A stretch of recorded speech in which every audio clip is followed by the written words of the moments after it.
This is a Rogue Media Network podcast. Home Abstract and Title Company was founded in 1867 and is the oldest company still operating in McLennan County. Home Abstract is comprised of a team of honest, friendly, hardworking professionals dedicated to providing both commercial and residential real estate clients with the highest level of communication and service. Their team is committed to working hard and building and maintaining strong relationships because transactions are so much more than just deals. They are clients, deserving of the courtesy, care, and respect that Home Abstract and Title Company is known for. Visit Home Abstract and Title Company at homeabstract.com. Cross the Brazos and Waco, ride hard and I'll make it by dawn. Cross the Brazos and Waco, I'm safe when I reach San Antonio. He glanced back over his shoulder, the posse was nowhere in sight. He'd sent for Okay, welcome back to the Waco History Podcast. We are continuing our Crossroads series, and there's only one guest that we could bring in for this particular Crossroads that we're going to talk about, Rick. And what are we talking about today? Well, I'm going to let you introduce the Okay. topic and our guest. Yeah, well, I'll do that. So we're going to talk about the criminal crossroads of Texas. You know, any great crossroads town is going to have a lot of great criminal history, and unfortunately, Great, an exclamation. we have our share of that. Yeah. And in order to talk about this subject in depth, we've invited Sheriff Parnell McNamara to join us. He's been the McLennan County Sheriff. Was elected in 2012, started in January 2013. Welcome. Thank you very much. I appreciate it. Good to be here. Thank you, guys. It's great having you here. We'd love to start out, Sheriff, with just your family has a long Waco history, a long Texas history. We'd love to hear just a little bit about your family background here in Waco. Sure. Family came over from Ireland in the 1870s and settled in the Bosqueville area. My great-grandparents had 6 sons and a daughter. My grandfather was Emmett Parnell, and he was a deputy sheriff here in 1905 and then went with U.S. Marshals. His brother, Guy McNamara, was the one that actually started our family in law enforcement in 1902. He was elected constable here and then was appointed chief of police in 1915. And then in the early 30s, President Roosevelt appointed him the head United States Marshal for the Western District of Texas, which went from Centerville to El Paso. And then my father, T.P. McNamara, was the chief deputy sheriff here in the early 30s. I think he was hired on when he was 21 years old. And then he served in that capacity for a number of years. And then in 1942, he was hired on as a deputy United States Marshal. And he served in that capacity for right at 37 years. So anyway, my brother and I, Mike, my brother, we were hired as part-time guards for the U.S. Marshals in January of 1963. I was 16, my brother was 15, and couldn't do that today. But We call those internships now. Wow. yeah, well, it was pretty good on-the-job training, but we were guards for my father. And I was a senior at Richfield High, and Mike was a junior. So we would help my dad transport prisoners to El Reno, Leavenworth, Kansas. We'd make arrests with him. We didn't have a badge or an ID, but we had guns. And he had us on the firing range all the time. So he was the only deputy U.S. Marshal in the 13-county area that Waco took care of. So he needed guards, and he got permission from the U.S. Department of Justice to use us as guards. And so they said, well, TP, your boys are awfully young. And he said, I know that, but I never have to worry about where they're going to be. They're going to be right there with me. So they agreed to let us on. So Wow. for about 8 years, Mike and I worked as... Did they count that time towards your retirement time? Absolutely not. So anyway, I wish they had. But then when Mike and I graduated from Baylor, I actually graduated in 69, took an extra year pre-law and real estate, and then Mike graduated in 70. So right out of Baylor, both of us hired on with U.S. Marshals as deputies in October of 1970. And so this October will be 53 years I've been in law enforcement. And if you count my guard time, you can maybe 58, but 50. We'll count it here. We'll I apply it to I your appreciate record. that. But anyway, we were off and running, and the first 7 years of our career was just absolutely incredible because we were assigned to the Waco office. So it was my dad and my brother and me in the Waco U.S. Marshal's office. And then that new law where at the time, if you had 20 years of service and you were 55 years old, you had to retire. So he was 67. It got hundreds and hundreds of good U.S. Marshals. And a few years later, they bumped it up to 57. So age 57 got me in 2003 and got my brother in 04. So you have to retire the last day of the month you turn 57. So I turned 57 April 29th. So I got one more day. It was bad. It was sad. You know, 57, I was not ready to retire. I was mad about it. You get hurt. A lot of people want to leave, but Mike and I did not. We loved our job, and there's still a standing joke that there's claw marks on the carpet of the U.S. Marshal's office where they had to drag me out. And I had 14 boxes of memorabilia that had been built up from the days when my dad was in the office. We had a lot of his things, and so I had a pickup truck full and had to leave my credentials and my badge on the desk. And that was a bad feeling, leaving a building where I had worked for almost 33 years. And the only identification I had was my driver's license and my Sam's card when I walked across the street. Where are the offices, U.S. Marshal offices in Waco? They were on the third floor of the U.S. Post Office, corner of 8th and Franklin. Okay. That's where they all were. So, and that's where they still are. So anyway, I was retired and then ran for sheriff and got it. And so here I am. I'm still in the fight. I'm too young to retire. So. That's great. Now, anyway. Now I've always said the McNamaras are thick in Bosqueville. I mean, there's a lot of them, and there's been other McNamaras in the history of Waco that have been engaged in law enforcement or in the justice system, besides the ones you mentioned. Right. John McNamara, John B. McNamara, who was the son of the original John that was the county attorney here. He went with the FBI in 1942, was transferred immediately to New York, assigned to Harlem, and he stayed a few years with the FBI.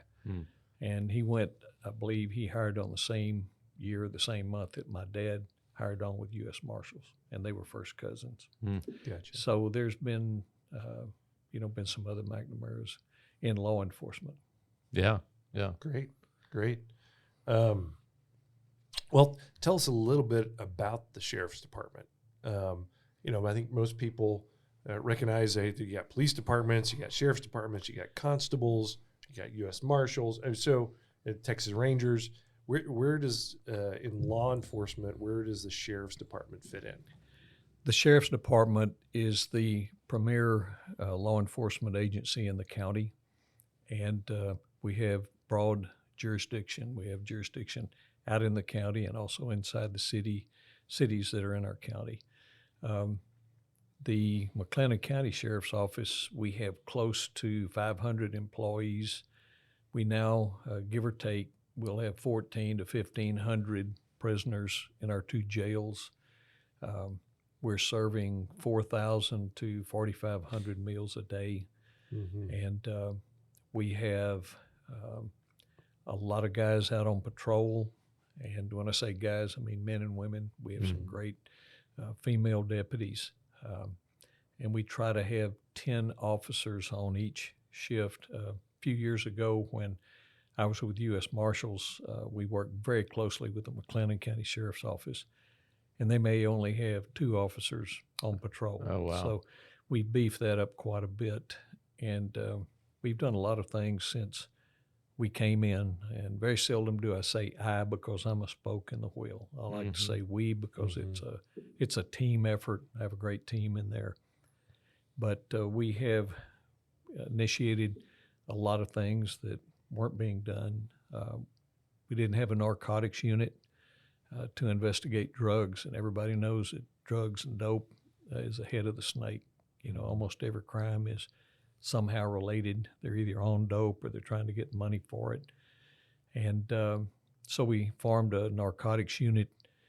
We also formed a cold case unit in 2017 to investigate brutal murders that happened years ago. We have solved, I believe, 9, and some of them going back as far as 1982, murder of a beautiful girl in Axtell walking home from a party. She was picked up by this thug, and he abused her and beat her and shot her in the head and the chest and threw her in a ditch.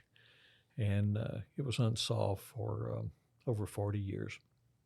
So we have a lot of other homicides that we've been able to solve, and we formed a human trafficking unit to go after these pimps and scumbags that are trafficking these unsuspecting women, underage kids. We've gone after the predators that are looking, you know, to get hooked up and have sex with underage kids as young as 10, 12 years old. Even one guy wanted a 4-year-old and a toddler. So when he showed up, he was arrested. We filed on him federally because of the age, and he'll be an old man by the time he gets out of federal prison. Yeah, I think that's you guys have received a Take a break. Oh, He wanted to just take a second. hold a second. Yep. Excuse me. Oh yeah, no problem. This allergy's killing me. Man. And we're making you talk a lot. Well, that's the hazard of being a guest on this show. We're going to make you talk a lot. Okay. Sorry about that.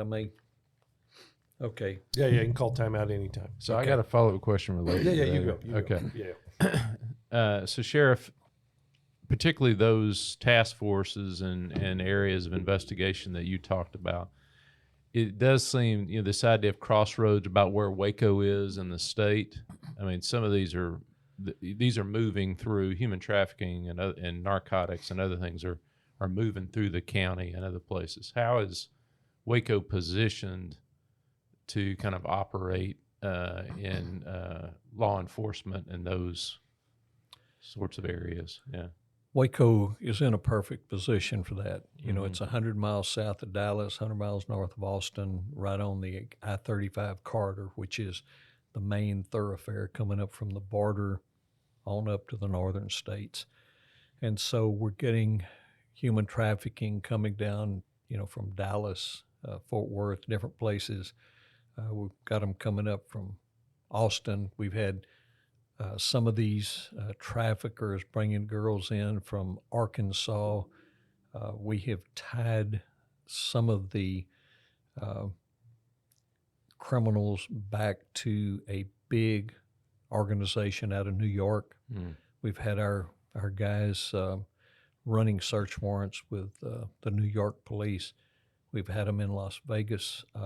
We ran search warrants on houses in Las Vegas that were trafficking the young girls right here in Waco, and also Austin. I mean, it's like a huge networked spider web all across the country. And so it's not just local, but they are coming in here trafficking some of our local people. So we hit them all as hard as we possibly can. Yeah, It's kind of the ugly side of being a crossroads town, really. And yeah, it is. And that plays into maybe some of the historical record too, if we want to jump into that a little bit. I did find So McLennan County chartered 1849. Our first sheriff was a gentleman named Robert Holm, and if you remember when we've looked at we've read the handbook or the history where Erath was talking about it was just him and Shapley Ross and a few other guys standing around going, okay, we need somebody needs to be the county judge. So they were all kind of volunteering for whatever positions they needed to have. Who knows? I don't know whether Holm just volunteered or if he was really had that in his heart, but he was our first acting sheriff. And then I love the fact that probably one of our most famous or accomplished sheriffs was Sol Ross. And you want to tell us a little bit about Sol? Absolutely. What an incredible guy. Sol Ross was a young ranger in 1860 when they had the famous Peace River fight with the Comanches.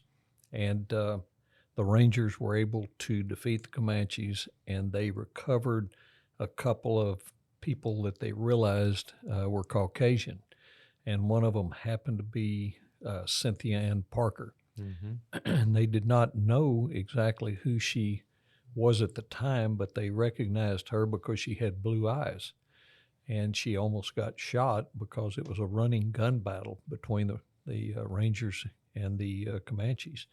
And so Sol Ross was very active in bringing Cynthia Ann Parker back to her family. And anyway, it's always been a question whether she wanted to come back or not. She was captured when she was like 7 years old, and then when she was recovered, she'd been with the Indians, I believe, 23 years. Yeah. And so she was totally Indianized, as they called it at the time, and assimilated into the tribe.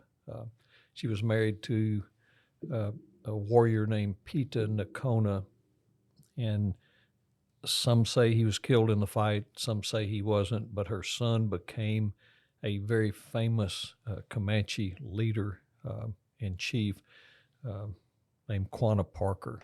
And then at the end of the Indian Wars in the late 1870s, Quanah Parker was very instrumental in getting a lot of the captives back that the Indians had captured over the years. And so he became a friend of a lot of people, a lot of the ranchers. In fact, Samuel Burke Burnett, that has a big 4-6s ranch, was befriended Quanah Parker. And inside the big house on the ranch, Quanah Parker was their guest several times, as well as President Teddy Roosevelt and all that. And so Parker became friends with the president and has been photographed in some of the parades with Teddy Roosevelt. A very interesting story to be a Comanche war chief, and then later on, and he was very instrumental in trying to calm down the friction between the Indians and the settlers and and the army, the cavalry, to try to make peace.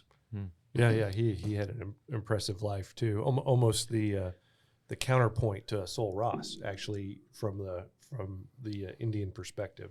Just like you said, went from a warrior to being a statesman for the Indian nations that were in Oklahoma. So I'll continue about Ross for just a minute. Keep going about Sol Ross. Yeah. Such an interesting character, unbelievable guy. He became a brigadier general in the Confederate Army during the Civil War, and then he was sheriff of McLennan County in the early 1870s. And he was the one responsible for forming the Texas County Sheriff's Association. And that was in 1874. They had their first meeting in Corsicana, and he called that. And I think close to 100 Texas sheriffs at the time showed up. And that is a huge association now. They have conferences every year in Dallas, Fort Worth, San Antonio, and several thousand members. So anyway, Sol Ross was, excuse me, he was later elected governor of Texas, and Sul Ross University, I believe in Alpine, is also named after him. He's also buried in Oakwood Cemetery right here in Waco. But what an unbelievable guy, what an unbelievable career, and he is the only Texas sheriff that has ever been elected governor of Texas. So far, The only county sheriff. So far, Sheriff, I don't know if you're looking for a third career. Let me make it clear. I'm certainly not. Thank you. Yeah, fascinating character. Yeah. Yeah. So you mentioned earlier the Chisholm Trail, and you can imagine early on Texas frontier. A lot of the people that would go to work or even come out to live on the frontier or work in the cattle drive business weren't the most savory characters, right? I mean, they might have been running from something. They're living on the edges of society for a reason. Well, that's very true. And in the late 60s and certainly early 70s, there was a real demand for leather and also beef in the northern United States. And at that time, the railheads did not come down past Wichita, Kansas, and Abilene, Kansas. So to get the cattle that were needed up north, they had to be driven at least as far as Kansas. And so at the time, after the Civil War, there were millions of free-roaming Texas Longhorns, which were a cross between Mexican cattle and other breeds. But they were very hardy and tough, and they still are. Texas Longhorns are still an incredible breed of cattle, and certainly an iconic breed. But these cattle were rounded up by cattle outfits, cowboys that were formed for the purpose of the cattle drives. And so they would round up 2 to 3, sometimes 4,000 of these cattle in South Texas and start moving them north. And so at some point they had to cross the Brazos River to get on the east side to go on north to the railheads in Kansas. And they'd have to go through the Indian Territory in Oklahoma. And it was a very dangerous time. So when the suspension bridge was completed in 1870, it gave a way for the cattle to be moved across the Brazos right here in Waco. And you probably heard Billy Walker's song "Cross the Brazos" at Waco, and it's actually our song for the podcast. So they Theme heard song. it. They heard it right now Oh, I did before not we know started that. talking. Yeah, I didn't know that. I love that song. Yeah, I do too. It's as good as you get. Yeah. So, anyway, that's where all the herds would kind of culminate here in Waco and cross the river on the suspension bridge, because a lot of the river crossings, unless they had a real rocky bottom, the cattle, could bog down or they would drown, and the outfits were losing a lot of cattle in the rivers, especially if they were on a rise. So this was a unbelievable thing to happen, to have this suspension bridge right here in Waco. And at the time, it was the longest single spanning bridge west of the Mississippi when it was built. And so anyway, I think the man that built it was the one that built the Brooklyn Bridge in New York. And so anyway, designed it Roebling, right? Yeah, Yes. a lot of the material that was supplied for the bridge came from the Roebling Company. Yes, Yeah, that's correct. And anyway, then they would move the herds on north, and Fort Worth was the final point to get all your supplies before you cross the Red River into Indian Territory and then on to Kansas. And so the Crescent Prairie outside of Fort Worth at any given time, they said, would have 8 to 10 to 15,000 Longhorns milling around while the outfits went into Fort Worth to get their supplies of gunpowder or ammunition or beans and bread and hardtack, all of that. And anyway, then on to Kansas. And usually took 3 to 4 months from South Texas to get to Kansas. Well, in the historical record, the one infamous outlaw that came across was John Wesley Hardin. So it's a name a lot of people have heard from the Old West. So he was one of those guys who did the Chisholm Trail several times, and he has a tangent connection. A lot of his crimes were not committed in Waco, but in 1871, he was arrested in Marshall, Texas, for the murder of a Waco city marshal. A guy named Laban John Hoffman was the city marshal. And, I don't know if that happened while he was on a cattle drive or not, but interestingly enough, they arrested him. They were trying to transport him back to Waco. A couple of Texas state policemen were escorting him, and he had a gun hidden away and managed to kill one and ride off. And he was only 17 years old at the time, and went on to have, a lot more outlaw experiences beyond that. But that was John Wesley Hardin's Waco connection. A very, very dangerous individual, and was only in his teens, kind of like Billy the Kid, just very ruthless. Yeah, didn't really have a regard for anyone. Claims he killed over 42 people in his lifetime. We're not sure about the number, but it very well could be. Yeah. We know he killed a lot of people, and if you looked at him wrong, he'd gun you down. So Sam Bass is also a name that's pretty infamous in Texas. Yeah, there's another outlaw. So not too much further, in 1878, he got his start.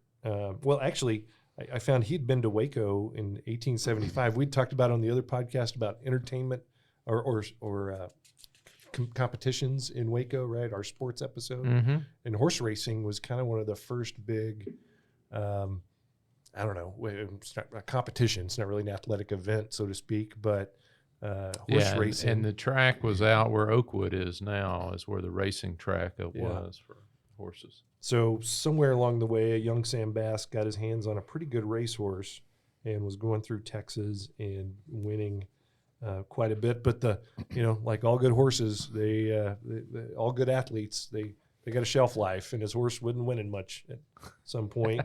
He ends up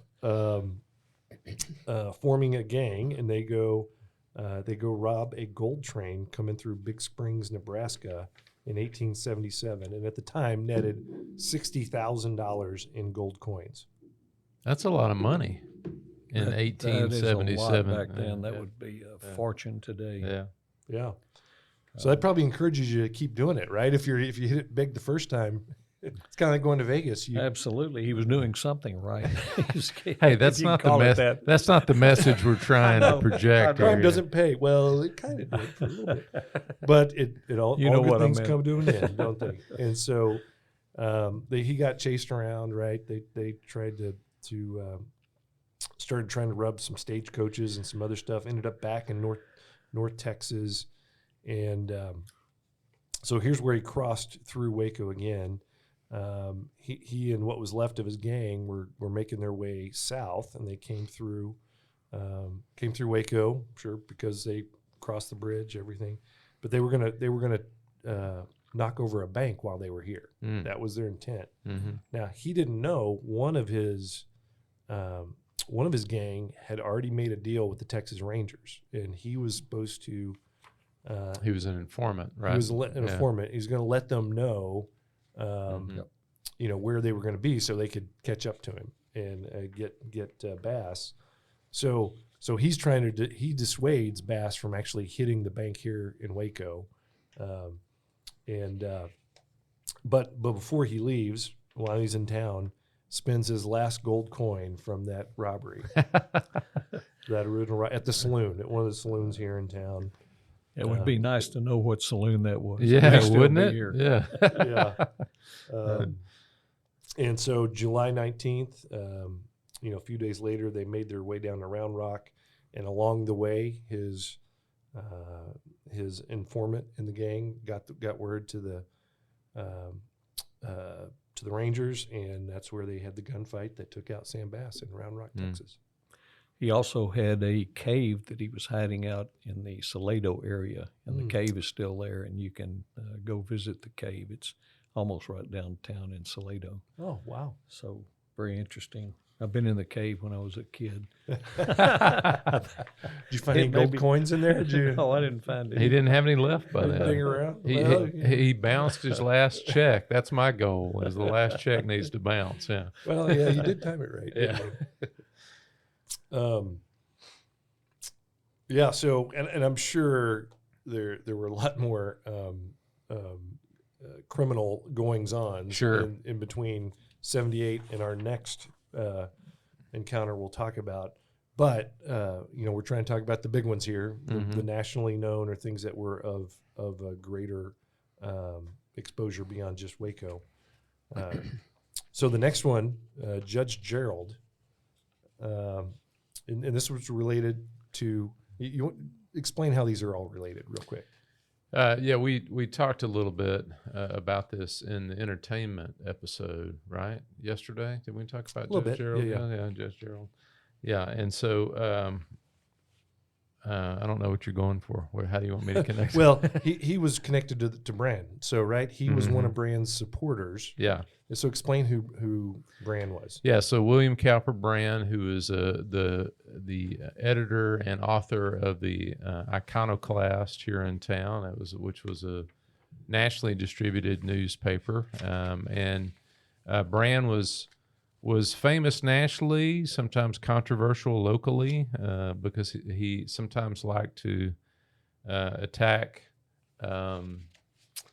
Maybe things that people didn't want attacked. We've actually got an episode on the podcast on Brann himself, because he would attack maybe some sacred cows and things like that. And sometimes he would expose things that were covered up that needed to be talked about and looked at. And he was a very controversial figure. In fact, when we did our Oakwood Cemetery episode, Brann is the only headstone in Oakwood that someone's taken a shot at. So he still proves to be a he'd be the equivalent today of an internet troll. Yeah, that's what Randy Lane called him, as Waco's first troll. Yeah. And if you look at the definition of iconoclast, it spells it out. Says a person who attacks cherished beliefs or institutions. Yep. And of course, in this case, he was talking about Baylor and the Baptist and a lot of other people. And so his newspaper basically stated what its purpose was.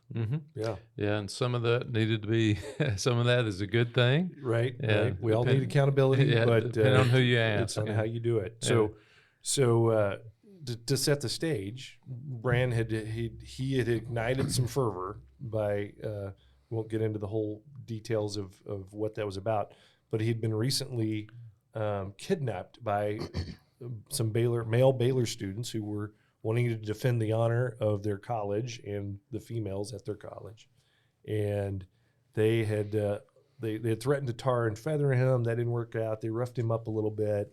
They ended up letting him go without doing too much damage, but I'm sure that scared him quite a bit. And Judge Gerald, who was one of his supporters here in town, he actually had a great. We mentioned Ross a minute ago, but Gerald had been in the Civil War. He was a colonel, had been wounded 4 times. He actually had a lame arm coming out of that. He had come to Waco in 1873. He had a legal background, but he also did some newspaper. He owned some newspapers, did some editing there. But he was elected county judge in 1876 and held that office for 8 years. Also served in the legislature, served as a state senator. Was appointed postmaster for Waco. So he was an accomplished guy. And but felt strongly about his support of Brann. Yeah. What I read about him, I mean, he was kind of the same cloth. He was kind of a aggressive and gruff kind of guy, and kind of tell it like it is. And so after Brann had been kidnapped, Gerald wanted to get something in one of the local papers, kind of a supportive editorial. And the owners of those papers were the Harris brothers.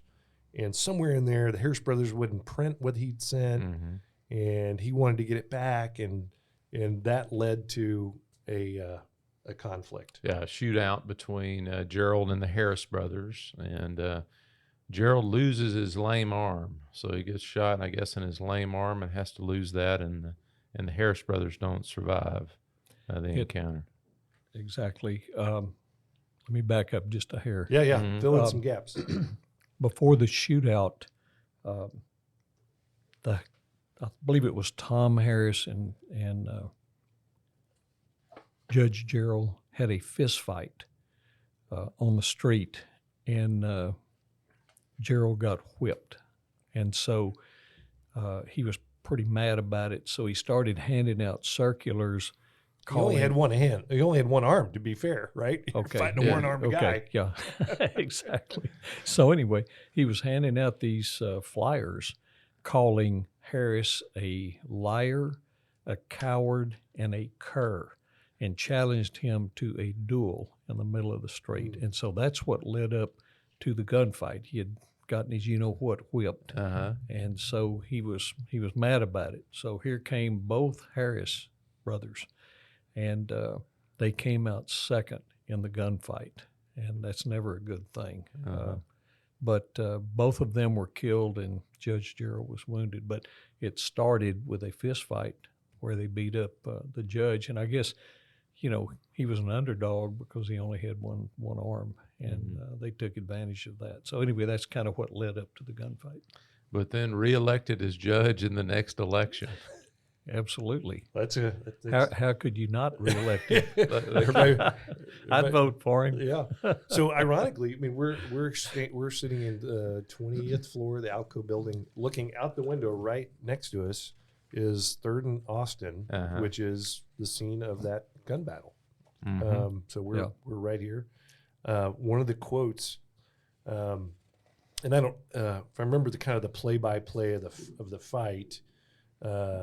Gerald and the first brother kind of ran into each other, and then they quickly kind of pulled on each other and started shooting. The other brother was across the street, saw what was going on, so he started shooting at the judge, and the judge turned and fired one shot and put him down. And so as the judge was recovering, he asked one of the people that was taking care of him, I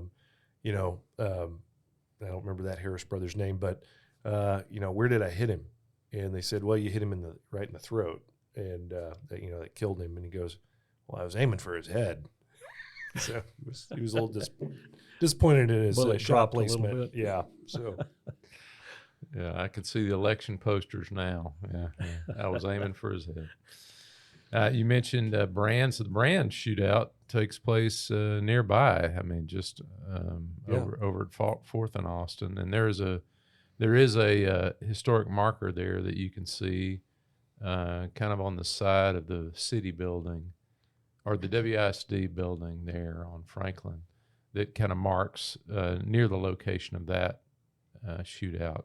And we talked about this on that podcast, but in that case, Brann had offended the propriety of some of the young ladies at Baylor University. And a gentleman took, Tom Davis, is that his name? Yeah, yes. Tom Davis took offense at that, and they passed each other on the sidewalk, and Davis took a shot at Brann.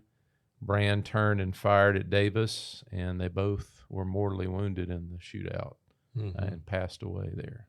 Yeah. And my grandfather, Emmett Parnell McNamara, happened to be in town. He was like 17 or 18 and happened to witness the shooting, and he would talk to us about it. He said he'd never seen a man get killed before, and really disturbed him. And he later became a deputy sheriff in 1905 and then went with U.S. Marshals. But that was a very early experience for him. Yeah. He never forgot. But I'm pretty sure it was the Brann Davis shootout that he saw. Yeah. 1898, so that fits. He was born in 1880, so he would have been 17, 18. Well, and because the iconoclast was a national and a little bit international, right? Yeah. I mean, he had a pretty wide readership for his periodical or whatever you would call it at the time. So him getting gunned down in this battle, I mean, that was national news. Yeah, definitely. Sure was. But And we're starting to see why Waco had that moniker 6-shooter junction here Absolutely. with violence in the streets around the turn of the century. Yeah.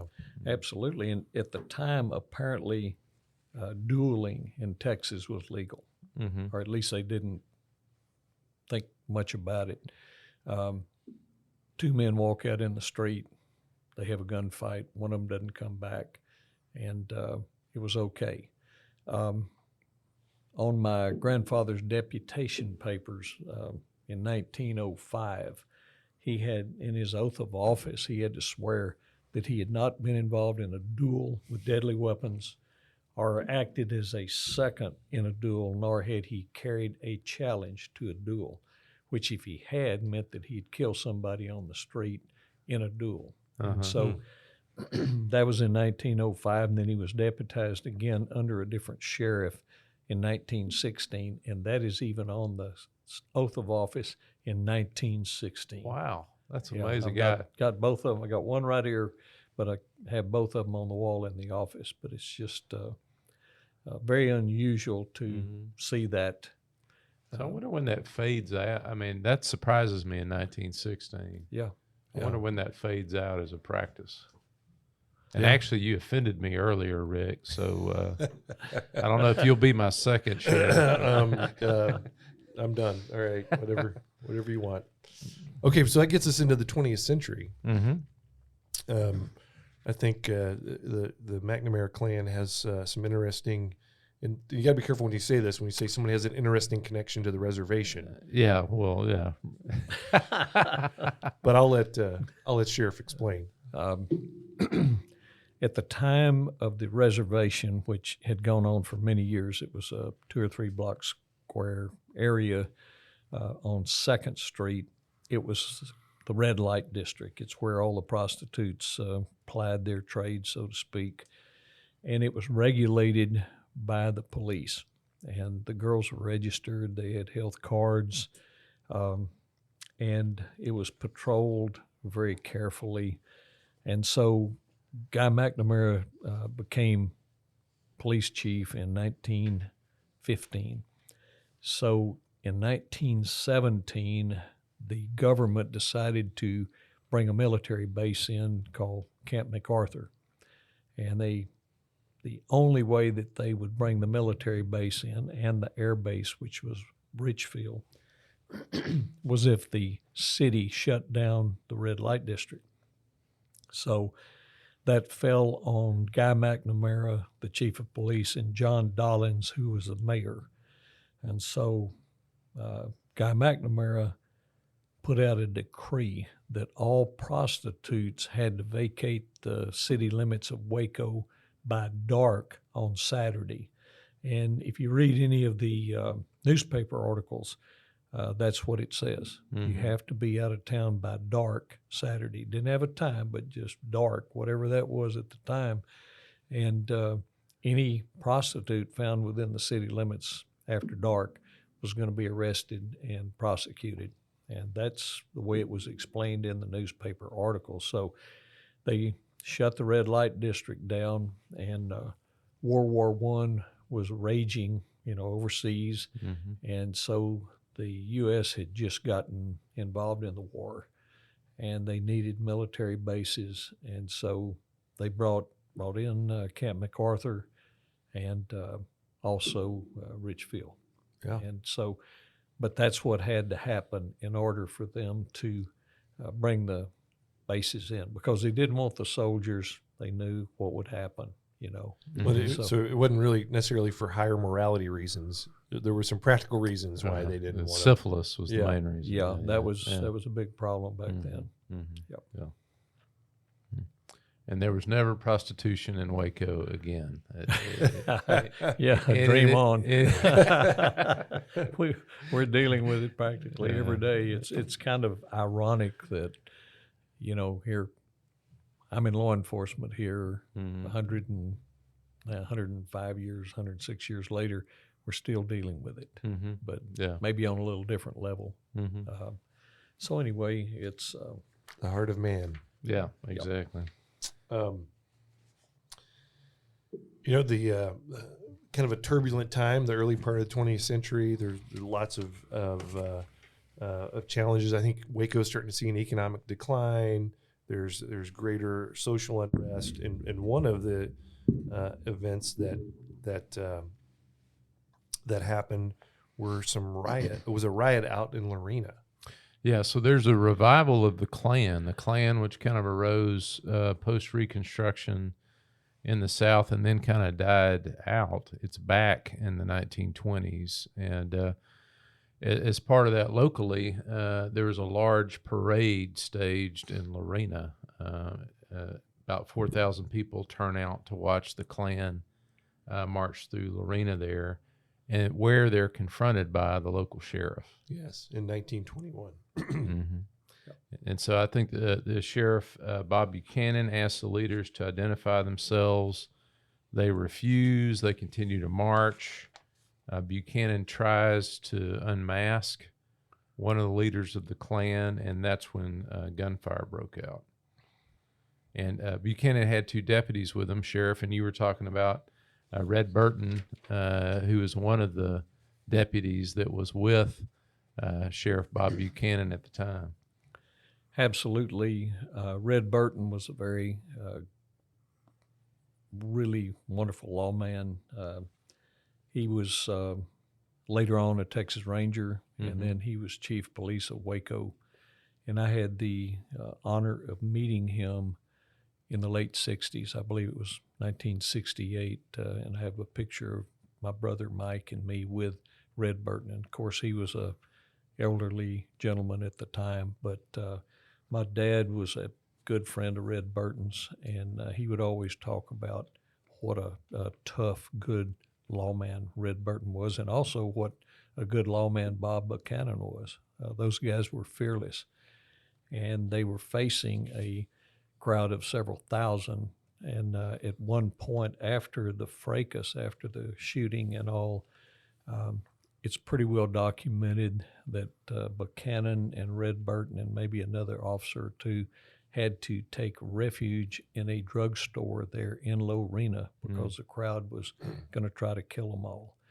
And it was a very tense, very dangerous situation for the lawmen. And, you think about a crowd marching and attacking the lawmen, disarming them, shooting one of them, people getting stabbed. Bob Buchanan was well within his rights to use his knife and protect himself. Mm-hmm. Yeah, the play-by-play went something like he, like you said, he tries to stop them. They continue to march. He goes up to one of the leaders at the front of the parade, tries to pull off his mask. One of the other Klansmen that has a flag, carrying a flag, hits him over the head, knocks him to the ground, and then apparently he's got 2 pistols. One of the Klansmen grabs one of the pistols, starts shooting him. He pulls a knife and kind of starts stabbing his way out. Burton is immediately jumped on by several other Klansmen. He has his gun drawn, sees Buchanan on the ground. He starts shooting, firing back once he hears Buchanan say that he'd been shot. So somehow in that scrum, they were able to get enough control to get out of the situation and maybe into the drugstore, like you said. There were 5 people that got stabbed. A Klansman shot besides Buchanan being shot.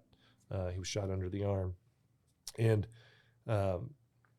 one interesting. So a friend of mine here, Charlie Rigney, that you might know, that's his grandfather, and the family history is that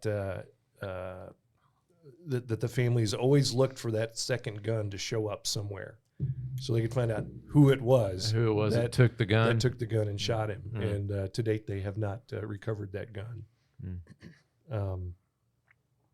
Yeah, and reflective of the political mood of the times. I mean, politically, they go after Buchanan. Yeah, they indict him for the murder of one of the people he stabbed. There was a huge outcry. Now, there's some other important Wacoans at the time that were in different places. Pat Neff was actually governor at the time. And, his story, I mean, he had been the county prosecutor. I mean, he was friends with all these guys. He had only recently been elected governor. And so he reached out and was really to the judge and to the county prosecutor here saying, hey, you can have whatever resources you want.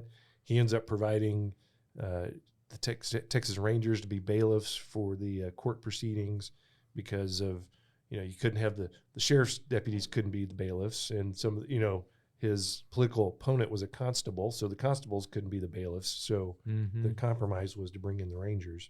And so it's great. You see Neff in the background trying to support Buchanan. He even gets the attorney general to make a ruling, to give an opinion. We see that today still.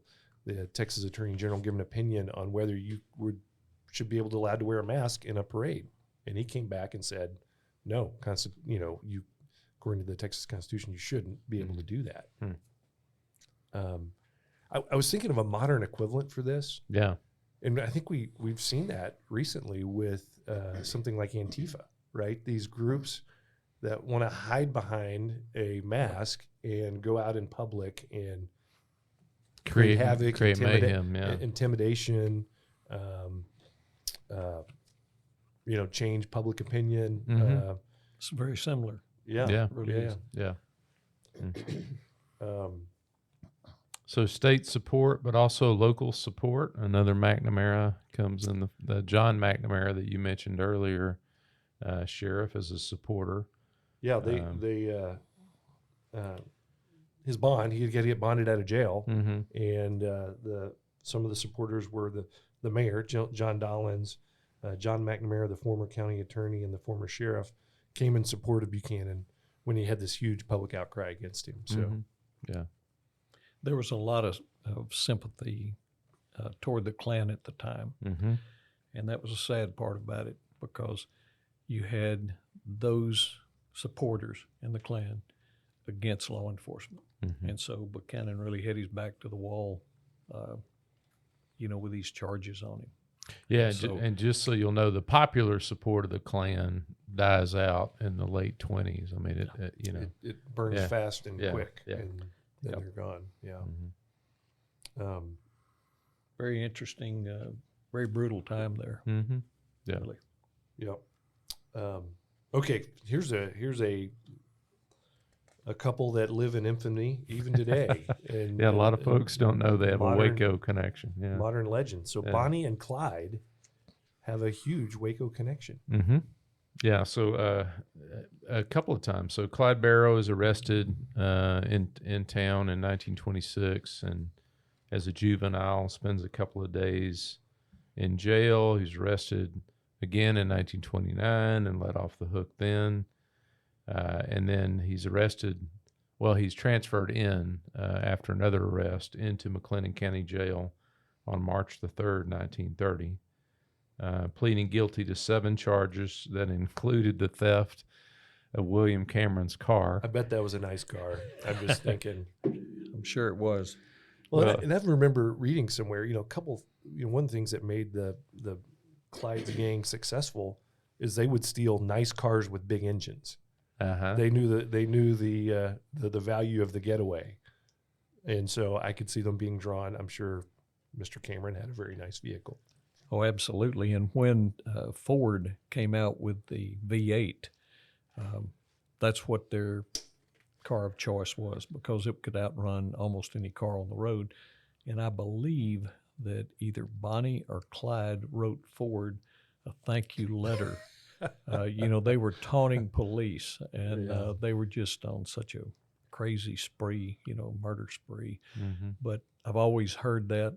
I've never seen the letter, but that's supposedly he thanked Ford for the Ford V8, which came out, I believe, in 33, something like that.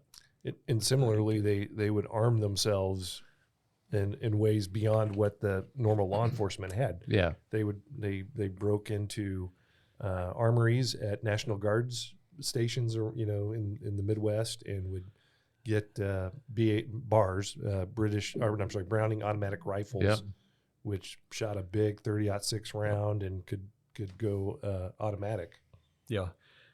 They used all kind of weapons, but they did like top of the line. They liked the Thompson submachine guns, which shot a 45 ACP, but the big one was the BARs that shot the 30-06, like you said, and that would either go completely through a vehicle or disable it if they shot the engine. Yeah, and at the time, law enforcement, they were probably carrying 38 revolvers. 38s, yeah. Most of them were carrying the 38s. Every once in a while, you had somebody that carry a 45 automatic, but your standard police gun, even when I went into law enforcement, was a revolver, either a 38 or a 357. But back then, 38 was a main gun, and it was just underpowered. For it's a pea shooter compared to absolutely. those rifles in the. Speaking of guns, so March 3rd, he's transferred in to McLennan County. Bonnie comes and visits him several times while he's he's on trial in the McLennan County Jail. Yep. And in one of those visits, the old jail, the old jail behind the courthouse. Yeah. And then on one of those visits, she passes him a gun. And rumor has it she had it hidden in her bra. Okay, And so that makes sense. They embrace. They do an embrace, and she tells him where the gun is, and while they're embracing, he dislodges it, puts it, hides it from, because they're being watched by the jailers. So that's how he sneaks it in. And they break out. So Clyde breaks out prison, steal a couple of cars, and leave the county. Yep, has a couple cellmates. The jailer comes to bring a glass of milk to one of them, and the jailers were not armed, and so they got the drop on him, locked him in the jail cell, and then went downstairs, and there was another jailer they had to get past, but they got the drop on him too, and there they go. Probably Bonnie and Clyde killed more police officers than any other outlaws, and I believe they killed a total of 11 or 12 people, and like 9 of them were police officers. And when they left here, it's my understanding that they killed a detective or 2 in Hillsborough, and just when they would see police, they'd just open fire on them. And so they had them all outgunned most of the time. Yeah. And so... Well, and from his break here, he did get caught again a few days later up in Ohio, and the McLennan County Sheriff went up and retrieved him personally and brought him back, and then that was when Clyde got sent to Eastham Prison. Is that down there, Houston, I believe? Sheriff, where's Easton Prison for him? Yeah. Eastham is down in that area. Eastham, At the time, most of your units were down there close to Huntsville in that area. Yeah. Now they're all over the state, but back then it's down in there. Yeah. Okay. And apparently it was his experiences there that really took a bad kid and took him to a whole different level of bad. So, and then, it was after that, for those who've seen movies or documentaries, that, he eventually gets paroled from there, hooks up with Bonnie. They go on their bigger crime spree and eventually get gunned down in Louisiana, by Frank Hammer. Yeah. Well, they did kill a prison guard, and he teamed up with a really bad, dangerous guy named Raymond Hamilton in TDC. So he was running with Hamilton for a good while there. And there's a gun collector here in Waco that has the 38 that Bonnie had on her person when they were killed. It was in the car, and it's believed to be the same gun that she has on in the picture. And I've seen the gun, matched it up, and it's all documented. And a museum had it, and then said they didn't want anything to do with Bonnie and Clyde, because they thought it would show them in a good light. So they put it up for auction. And so this guy here, he's a friend of mine. He has the Bonnie and Clyde pistol. Oh, wow. That's Bonnie's pistol. Wow. And it's got the fake stag grips on it that she put on it. She wanted to spiff it up a little bit. So anyway, it's just an interesting thing. Bonnie Parker's pistol is right here in Waco, or one of her pistols. She had a bunch of them. Yeah. And I saw references that she actually had family in Waco. Like when she was visiting Clyde in jail, she was staying with some extended family that lived in Waco. I couldn't find any more information about them, but okay. So let's fast forward to actually several years to a story that our listeners may be more familiar with. Kenneth McDuff. Yes. Kenneth McDuff was probably, without a doubt, the most brutal, sadistic killer that I ever dealt with in my entire career. And I knew about him because my father, T.P. McNamara, was the deputy U.S. Marshal here at the time. McDuff killed 3 teenagers in Everman, and he was living in Rosebud. And so he and a guy named Roy Dale Green were riding around up in the Fort Worth area in a town called Everman. They went to a ball diamond late in the evening, and there was 3 kids standing out by a car, 2 teenage boys that were 16 and their 16-year-old cousin, Marie Sullivan. And so McDuff takes a pistol and kidnaps all 3 of them, puts them in the trunk of their car, and he drove them out into the country, he and Roy Dale Green, and he opens the trunk, got Marie Sullivan out, and then he shot both of the boys in the head and kills both of them in the trunk of the car.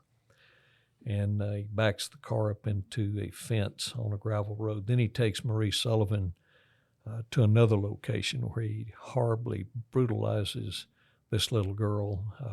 He even used a broken broomstick on her. And then afterwards, Roy Dale Green holds her feet, and McDuff sits on her chest and breaks her throat with a broomstick. So he eventually was known as the Broomstick Killer. But he comes back to Rosebud, and then 2 days later, Roy Dale is riding around with another couple, and it comes on the radio that these kids have been found in Everman, brutally murdered. And he falls apart and tells the other couple in the car that McDuff did it. And he said, I was with him. So they immediately drove to the sheriff's office, and Roy Dale Green made a statement that he was there when McDuff had killed these kids. Oh, wow. Anyway, when Sheriff Brady Pamplin was told about the murders, he got with the sheriff in Robertson County, where McDuff was believed to have been. He had a date with a girl, and so Larry Pamplin, who was Brady's son, Larry and I were in the same grade. So I'm in Baylor at the time. Larry's in, I believe, college down in Huntsville. He just happened to be home at the time. So they all get armed, and the 2 sheriffs and Larry wait for McDuff to come home and bring this girl back, hoping and praying that she's still alive. So McDuff does. He drives up in her driveway, and so Sheriff Sonny Elliott. How old was he at the time? Was he a young man? I mean, I guess he had to have been. Probably in his 20s? At the time, he was 20. Yeah, wow. 1966. He and I are, McDuff and I are 2 weeks apart in age. So he was 20 years old at the time, and already a brutal, sadistic killer. And so when he drove up in the driveway, the sheriff stood up and were going to shoot him. And he had this girl, his date, sitting next to him, like that's the way everybody did back in the Those 60s. Old bench seat cars. Yeah, exactly. Can't do that now. No. And so anyway, they couldn't open fire on him, and he threw it in reverse, and the chase was on. They chased him down the street of Bremond. And so That car broke down. He jumps out of that, commandeers a pickup. And so they chase him in that, recover the girl safely, and they shoot the tires and the engine out of the pickup. And so they capture him. And he is tried in Everman, and he got the death sentence. And so he was on death row for a lot of years. And then when the Supreme Court decided the death penalty was cruel and unusual the way it was applied, he was commuted to life. And then later on, he was paroled out. And so we couldn't believe in 1989 when we found out that he had paroled out. I called Sheriff Larry Pamplin. He had become sheriff after his dad retired. His dad was sheriff there almost 30 years. So then Larry ran for sheriff and got it. And so I said, "You're just not going to believe this." I said, "They paroled Kenneth McDuff." And he said, "No, there's no way." And I said, "Well, they have." So we found out where he was. And this is the sick part of the story. He was going to class at TSTC on a state grant. We were paying for this low-life serial killer's education. And so my brother and I went out and talked to the police chief there on TSTC campus. It was TSTI at the time, and told them, "Have you ever heard of Kenneth McDuff?" And they go, "No, we've never heard of him." Well, it had happened 20 years before. Yeah. Those police officers were, some of them may not have even been born yet. They were real young. And I said, "You've got a serial killer sitting in class out here by somebody's daughter, somebody's son." I said, "He'll kill boys, he'll kill girls." I said, "He's a horrible, dangerous, dangerous criminal." So they were kind of watching him. Then he threatens to kill this kid in Rosebud while he's out on parole. They put him back in prison. They should have put him in for life. And he paroles.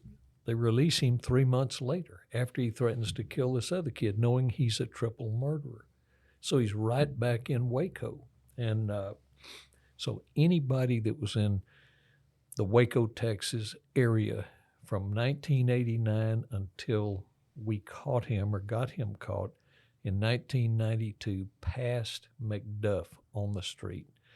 And it is very scary, because if you're a young lady, you're lucky. By the grace of God, you're still alive, because he was killing women. He was up and down Waco Drive, Valley Mills Drive. He was all over this place. He was going from Waco to Austin to Dallas. He even ran a police roadblock with a girl tied up in his truck and got away.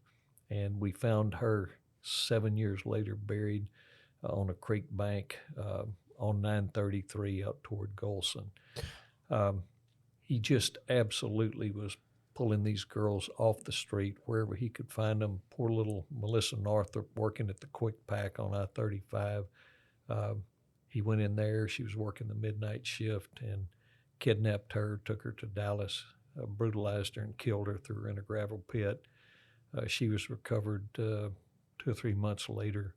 Anyway, he was just on a rampage, and we were frantic. We formed a task force to try to catch him of U.S. Marshals.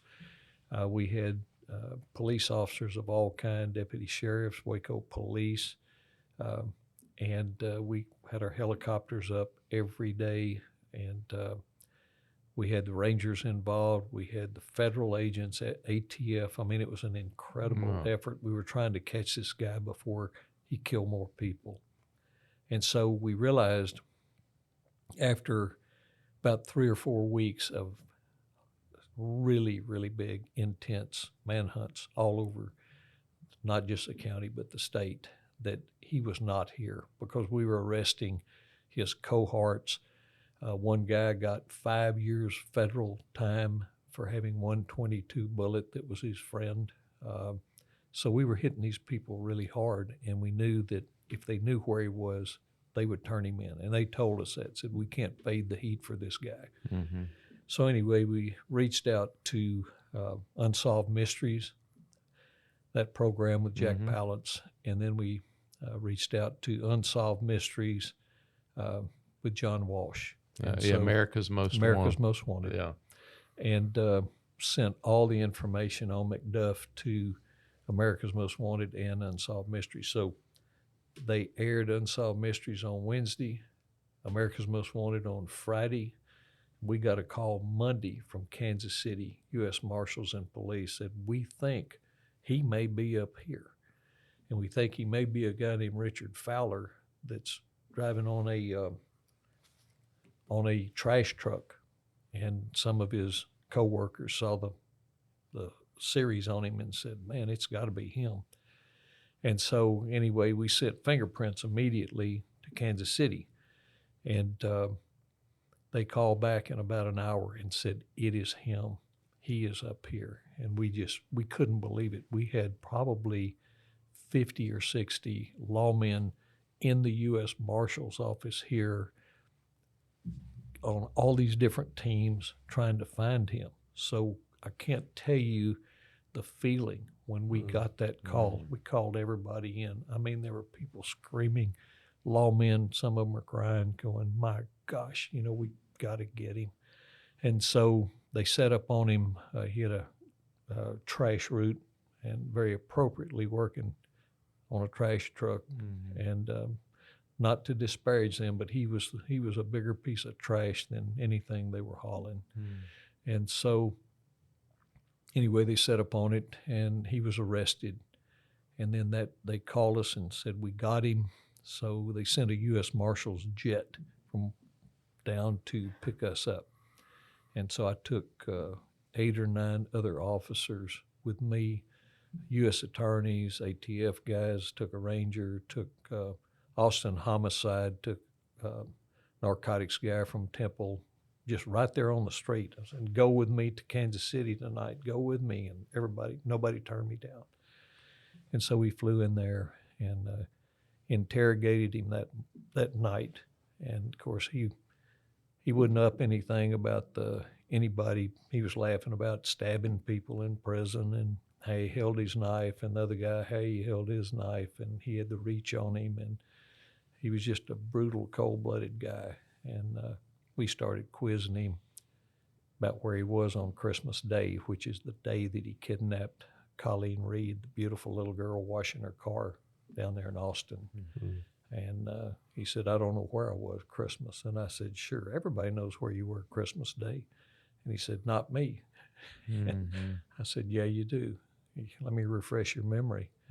And so I kind of refreshed his memory that he was driving around Austin, and we'd already gotten information from the guy that was with him that he was trying to kidnap girls down there. And at that time, he backed in a corner, and we shut the interview down, and we flew him back the next day. And there was a crowd at the airport waiting to try to kill him. I mean, they were screaming and yelling at him. Yeah. And on the way back, I looked at I shouldn't say this, but I looked at the emergency exit on the plane, and I said, I would sure love to open that and throw him out at 30,000 feet. Yeah. Let him think about it. It'd take him about 6 minutes to hit the ground.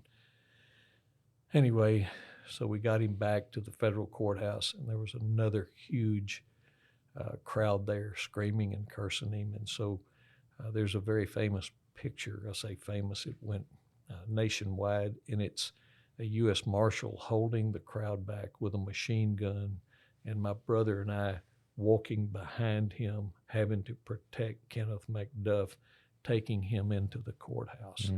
And it's a very compelling picture. And so anyway, that's he got the death sentence, got 2 of them. He was convicted of killing 2 different girls, and I witnessed his execution in November of 1998, 7 years after he'd killed these people. And he never apologized, never anything, cold, evil till the very end, cursed God. When the chaplain would try to get him to save his soul. Said, "You're fixing to be executed. You need to save your soul, get right with God." And he just cursed God. So he is the kind of man that it is a pleasure to execute. Yeah. And so anyway, he didn't even have anybody to claim his body. He's buried in the prison yard down there. He's just a number now. Is it likely that there were cases that you couldn't connect to? Oh, yeah. I mean, yeah. Absolutely. Yeah. We believe that he killed 15 to 20 people, and we've got close to 15 names, people that just vanished that knew him. And there was 3 people that were in Kansas City when he was up there, 3 women that vanished. A couple of them have never been found. One lady was brutally murdered. She'd called her son, said, "There's a big, tall, cowboy-looking guy in here. I'm scared." Her son went up there, got there within 5 minutes. Her purse is there, full of money. She's gone. They found her floating in the river a few days later. And we ran search warrants on his apartment up there, and it was like a slaughterhouse. He had knives, ski masks, duct tape, ropes, everything you need to kidnap people. So anyway, Wow. hopefully, as we speak, he's burning in hell. Well, let's take a bit of a break. Thank you, Sheriff McNamara, for being with us. We're going to call this part 1 of Criminal Crossings for the Waco History Podcast. We will be back with Sheriff McNamara for part 2, and so please tune into that also. Cross the Brazos and Waco, ride hard and I'll make it by dawn. Thanks for listening to the Waco History Podcast. Like what you heard? Subscribe, rate, and review our show on iTunes so we can reach more listeners. You can find show notes and info on every episode at wacohistorypodcast.com, and more info on Waco's past at wacohistory.org. Our theme music, used with permission, is Cross the Brazos at Waco, performed by the late Billy Walker. For more info on Billy's music, go to billywalker.com. Thanks for listening. We'll see you next time. Reach San Antonio.